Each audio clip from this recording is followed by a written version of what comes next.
A father went to say goodnight to his 7-year-old son, very well knowing that if he didn't, his son would have trouble sleeping. It was a nightly routine between them. He entered the dimly lit room where his son waited under his blanket. With the first glance, the father could tell there was something unusual about his son tonight, but couldn't put his finger on it. He looked the same, but had a grin that drew from ear to ear. "You okay, buddy?" the father asked. The son nodded, still with the grin, before saying, "Daddy, check for monsters under my bed." The father chuckled a bit before getting on his knees to check, only to satisfy his son. There, under the bed, pale and afraid, was his son, his real son. He whispered, "Daddy, there's someone on my bed."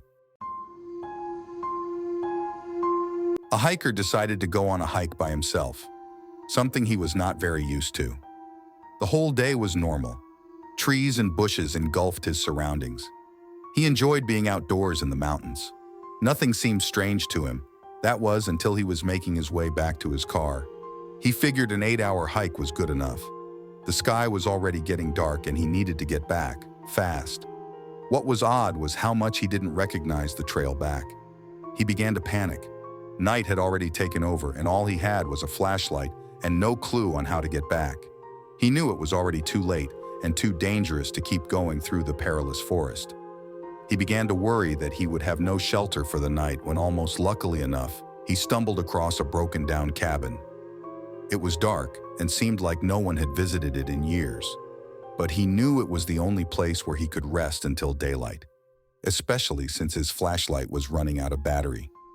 He knocked on the door a few times, but no one answered, so he let himself in, where, strangely enough, a perfect bed fitted for one person awaited him in the center.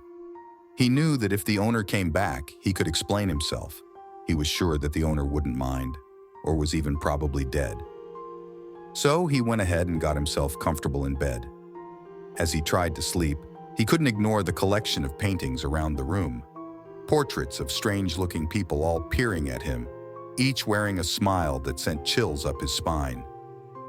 Not too long after, his exhaustion from the hike got the best of him, and he was able to ignore the faces. The next morning, he got up early and was shocked to see that there were no paintings around the room, but windows. A doctor was working at a hospital where the patients were tagged with colored bands: green, alive; red, deceased. One night, the doctor was instructed to get a few supplies from the basement of the hospital, and so he headed to the lift. The lift doors opened, and there was a patient inside minding her own business.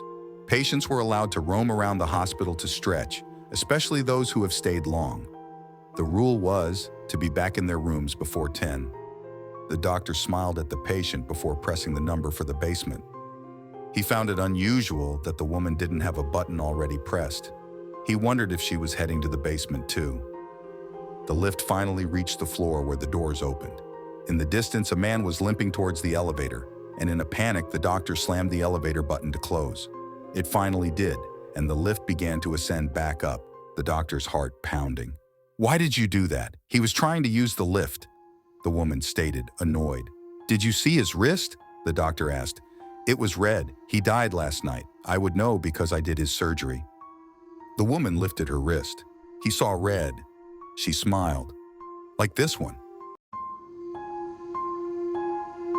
A daughter was in her room upstairs doing her homework, when suddenly she heard her mother call to come down for dinner. She jumped onto her feet and began making her way towards the stairs. But before even took a step, hands grabbed her and pulled her into the laundry room besides the staircase. She panicked before realizing it was her mother, her real mother, eyes watery and bloodshot. "Don't go down there, honey. I heard it too." A man just moved into an apartment and heads to the receptionist to get his keys. The receptionist gave him the key with a smile, but warns him not to disturb the door with no number on his floor. He wondered why, but didn't bother to ask. He was too busy with his new apartment to care. After he finished unpacking, he began to get curious. He questioned why the receptionist would warn him of such things, and so he stepped out of his apartment to check the door with no number. He tried the doorknob first, but it was locked, so instead he got onto his knees and peeked through the keyhole. The apartment he was looking into was empty. His eyes scanned the whole place before stopping at a woman, standing face against a wall in the corner. He noticed her pale skin and long black hair before stepping back, suddenly feeling perverted in a way for invading someone else's privacy. He brushed it off, assuming she was someone that did not want to be disturbed. The next day, he got more curious about the woman and eventually went back, straight away getting onto his knees. He peeked through the keyhole and saw all red. Red. He assumed that the pale woman must have caught him peeking the last time and covered the hole with something red. He left the door alone and instead went down to the receptionist to ask her questions. The receptionist sighed and asked, "You looked through the keyhole, didn't you?" He admitted to it, and so she felt obliged to tell him the story. She told him that a couple used to live in that apartment a long time ago, but the husband went crazy and killed his wife. However, this couple wasn't normal. They had pale skin, black hair, and red eyes.